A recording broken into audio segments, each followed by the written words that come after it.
Knows the courts and the law. Attorney Charlie Langton, conservative activist and proud member of the Michigan Tea Party, Jimmy Johnson. And he's a lifelong Detroiter, a Sunday school teacher who knows the streets, political consultant Steve Hood. Gentlemen, thank you all for being here. Thank you. Jimmy, let's begin with you. You were in values of the Tea Party. Not all the values. The Tea Party people consider themselves more conservative than the normal Republicans. They are also more likely to say that Barack Obama is more in favor of doing things for the black population than the white population. All right? Let me tell you, I'm not afraid of them. Okay? They're just a bunch of loons. Now, let me tell you, on today, though, my God. on today, I was really upset. I got a note from my accountant how much money I had to pay the United States government. I was upset. And I said, but I'm still not ready to subscribe to this whole Tea Party thing. I do not think our government is bad. All right? I do not think the health care agenda of the Obama administration is bad. All right, I just don't think that. It's and terrible. It's not bad. You're right. It's terrible. No, look at the stock market. The stock market is going up. America's economy is heating up. Listen. All right, the man is doing a job, and healthcare is great. Jim, wait until you go a few more months without a job. You're going to love us having this healthcare system that we have. Mark my words, we are in the eye of a hurricane right now. It's calling the stock market maybe doing okay. I see the GDP was up a point or two. That's all great. We're in the middle of the storm. The first part of the hurricane is past. The second one is right behind us and is going to hurt badly. Listen, you can look at the Tea Party as the conscience of the Republican Party. The Republican Party should be coming to the members of the Tea Party for guidance in terms of how they should govern, and they'll do themselves a favor by doing it. The Tea Party is not really a party. There's no advocacy for a third party or a candidacy from the Tea Party. What do they want? What are they trying to do then? Just make awareness? They're absolutely. They're trying to. The problem with these Tea Party types, they're very mean-spirited. If you listen to some of these Sean Hannity types, they're getting in your face and the guns. Sarah Palin with her guns. Listening to left-wing media for too long. It's penetrating there, Charlie. Congressmen, for God's sake. Are just Come on, they spit on congressmen. That's the problem with these types. That's a lie. And by the way, that's a lie, and that has been since retracted. And if you've seen the videotape of it, he never got spit on, and he's gone back on it. So you're spreading its typical liberal spin of trying to paint the Tea Party people in a bad light. Okay, so the Tea Party people, or as you call them, are not racist. You want to make that clear, right? As an organization, as a group of people, no, they're not. So are there potentially racists on the fringe of it? Of course. Wait. Yeah.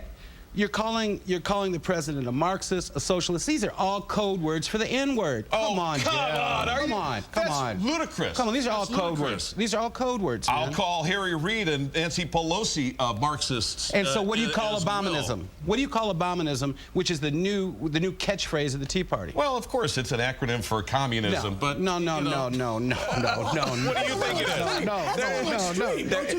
You know, what is amazing to me is that the Republicans said the same thing about Medicaid and Medicare, that these were communist plots when they were first enacted. But now we accept them. We accept them as being part of the loan. I don't accept them at all. Oh, so you wouldn't want Medicare or Medicaid? Absolutely not. I don't accept them whatsoever. Jimmy, you're unemployed. The government out of my life. You're unemployed. You collect unemployment benefits. What do you think that comes from? Taxes. My taxes. You are getting money from the government. That's not true. Paying your unemployment. No, it doesn't. Taxes. Unemployment comes from the company that you work for. Which is a tax. Which is a tax. Let's move on right now to another politician.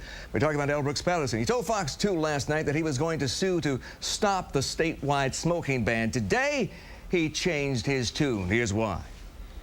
I've had 70 phone calls and 30 emails unanimously condemning what I was about to do. They were irate. And these are the people I work for. We're talking about secondhand smoke here. We're talking about protecting. A matter of a few statistics and using those and multiplying those. Look at the first 5 minutes of the news. The first 5 minutes of the news are the Detroit bloodbath. But they're not all Detroit. Look, we have children being beaten to death in Genesee County. But we get a good drive-by once a week or twice a week. We have murders in Ann Arbor. We had a drunk driver kill 4 people in Macomb County last year. Exactly. It's not just Detroit. Not at all. And yes, you will see many cases of violence leading the news, but not only in Detroit. That first 5 minutes shapes that image. We see very few positive stories about Detroit, about what's going on, because there are a lot of positive stories. And we show those too. And we show those too. Lots of positive But you know, a function of that too is viewership. And I say this all the time. If viewers had a choice between watching Station A and the lead story is a plane crash where 110 people die except for one 6-year-old girl who clings to the body of a dead mother, or a story leading the newscast on Channel B about somebody in the Detroit school system who had the perfect attendance record, first time in the school's history, from kindergarten all the way on up to 12th grade.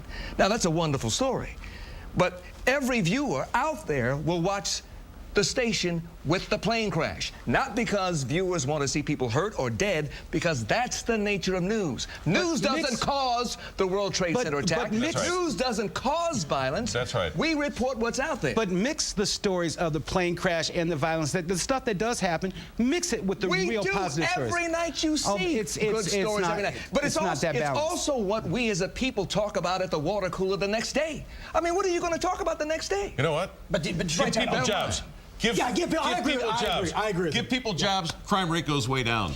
Give people an education. Stop giving them handouts. Give them jobs. Excuse me. Give people an educational system so they can get a job, then the crime rate goes down. Education jobs and education. Panel, jobs are not created out of thin air. We don't have an economy here. We don't have the big three anymore. We don't have those thousands of jobs that we used to have.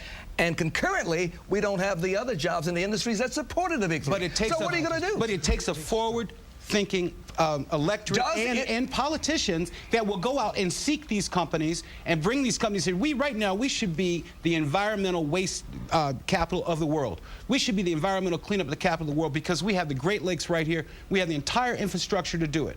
We should have opened our arms years ago to this burgeoning industry. Okay, but does it also mean too combining the best ideas of both Democrats and Republicans? Of course it does. Maybe incorporating tax credits and tax reduction along with going out and getting those new businesses. There's no question about it. It's a combination of the two, and we have to stop being so mad at each other all the time and stop pointing fingers at each other all the time when we disagree. All right? I agree with that. But you got to remember, racism is at the root of this. And let me tell you, Steve, you are so wrong about that. No, I'm not. No, I'm not.